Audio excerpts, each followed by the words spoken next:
he says he made clear to Israel that Palestinians in Gaza must be allowed to return to their homes as soon as conditions allow. And while Israel repeatedly says that it is moving to a new, less intense phase of the war, heavy bombardment of the enclave is so far relentless. The IDF says it aims for proportionality and precision in its military operations. Our next guest tonight paints a very different picture. Yuval Abraham is investigative reporter for Israel's Plus 972 magazine, which is jointly run by Israelis and Palestinians. And he joins me from Tel Aviv to discuss his reporting. Yuval, thank you so much for joining us now. Your investigation discusses the IDF's, quote, expanded authorization for bombing non-military targets and the, quote, loosening of constraints regarding expected civilian casualties. Talk to us about what you found in your reporting and how that lies in contrast with how the IDF says it's conducting this war, in your view. So I found three main things. The first is that the military completely abandoned previous protocols that were in place aimed at regulating the killing of Palestinian civilians. So for this operation, for example, in assassination strikes aimed at senior Hamas commanders, sources in intelligence have told me that the military is knowingly killing several hundred Palestinian civilians per assassination attempt.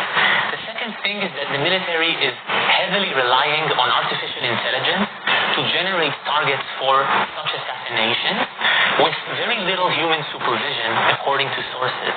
And finally, the last thing is that there is this concept in the military called power targets, which are targets that are hit not for their military value, but because it's a way to hurt morale in Gaza and to cause civilians to place pressure on Hamas. And my investigation on Plus 972 magazine and local call is based on 7 intelligence sources, and I am continuing to speak to these intelligence sources also in the past few weeks. I want to ask more about, without revealing your sources, just the type of sources you have and the access and why they would have the access that they do. We should note that CNN's reporting cannot confirm your investigation and its findings. The IDF, we should note, says in a statement that they are committed to international law and acts according to it, and in doing so attacks military targets and does not attack civilians, also seeks to minimize civilian casualties. You said something earlier that stuck with me. I'm not a military expert. Our viewers aren't either, but we've been watching this war almost 24/7 for the past 3 months unfold on television. How Israel is conducting this war, obviously a much larger scale following a terrible, horrific terror attack of October 7th, but it's in an enclave and it's against a terror group it is very familiar with. How are they conducting this war with Hamas differently than they have in past wars? So I just have to say, so in response to the military saying that it is doing everything in its power to minimize civilian casualties, that's just not true. And I'm saying that it's not true because, just this week I've spoken with roughly 3 Israeli intelligence officers who were actually planning these targets for the past few months. And they tell me that the general atmosphere is an atmosphere where Palestinian life has very, very little meaning. And to answer your question, the previous protocols that were in place, for example, in previous wars, in an assassination attempt against a senior Hamas commander, they would normally not allow more than 5 civilians to be killed, sometimes several dozen. Now, in this operation, it's several hundred Palestinian civilians being killed per assassination attempt, and as a blanket sort of rule for any sort of assassination strike, up to between 15 to 20 Palestinian civilians.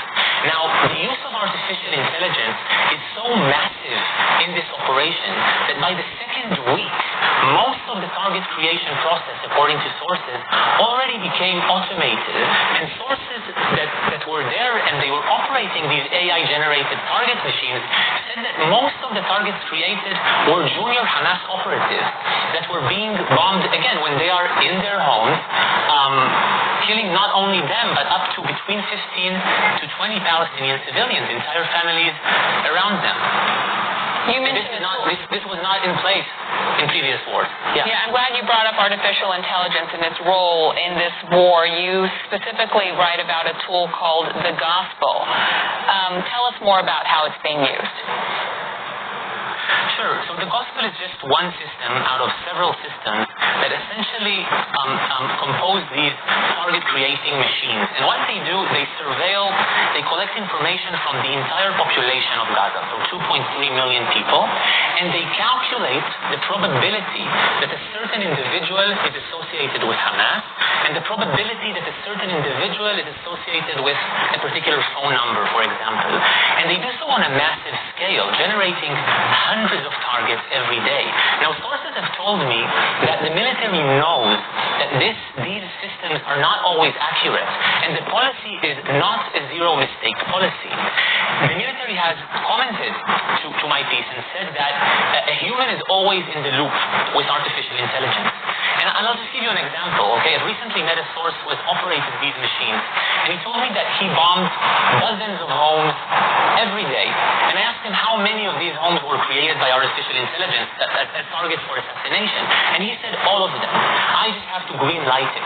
And I asked him, well, how much time did you spend per target looking, supervising what the machine created? And the source said that there were weeks, that there was so much pressure to create as many targets as possible that he spent 20 seconds per target. And the supervision was to check if the AI generates target for assassination is a male or a female. If it's a female, they know it's for sure a mistake the AI made, because women are not supposed to be generated as targets.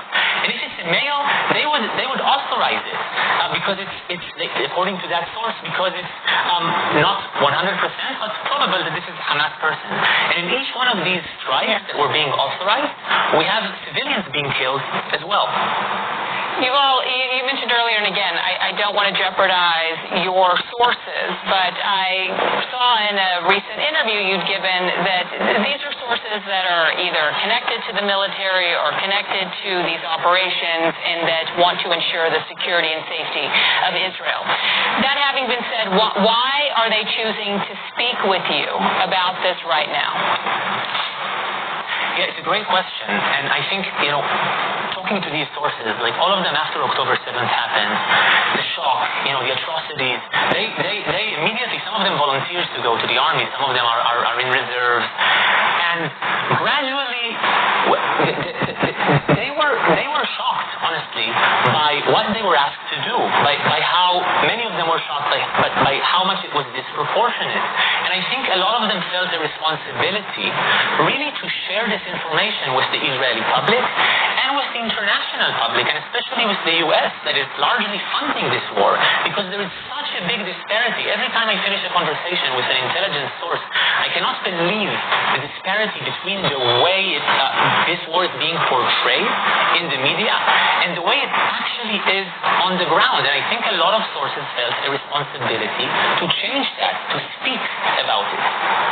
We'll be covering in greater detail tomorrow, obviously, the ICJ proceedings brought up by South Africa, alleging that Israel's committed genocide. That's received a lot of negative attention in Israel, as saying there's no merits to it. We should note the United States also saying there's no merits and that it's baseless. Israel has sent its former Chief Justice as a nominated judge, Aaron Barak, to defend in court proceedings.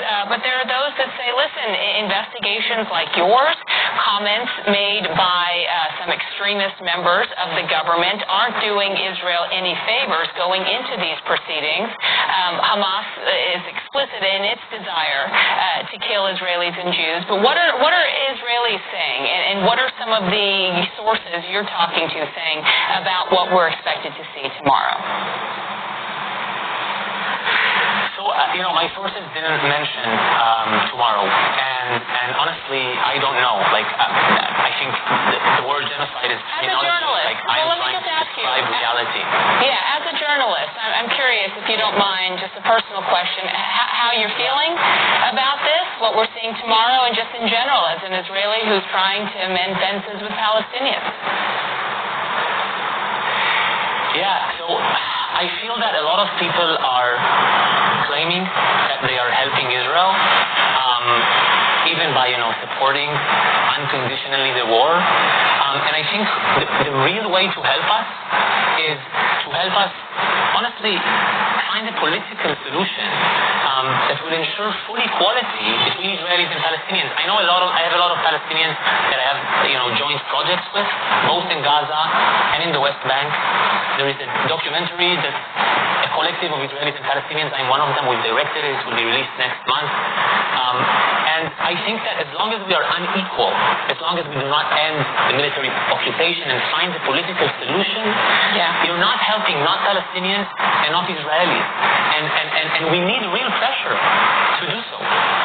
Yuval Abraham, please come back and talk about this documentary. I'm really interested in watching it myself. We appreciate your time today. Thank you. Thank you. Thank you very much. Thank you. Well, now, 2023 saw a record number of migrants cross the Atlantic. But get out there and support your candidate of choice. But, Kristen, it really is hard to tell who's going to drive out the most. But one thing I can say, Iowa being the first in the nation caucus state, we do take this very seriously. Well, I've been out talking to folks, and everyone is saying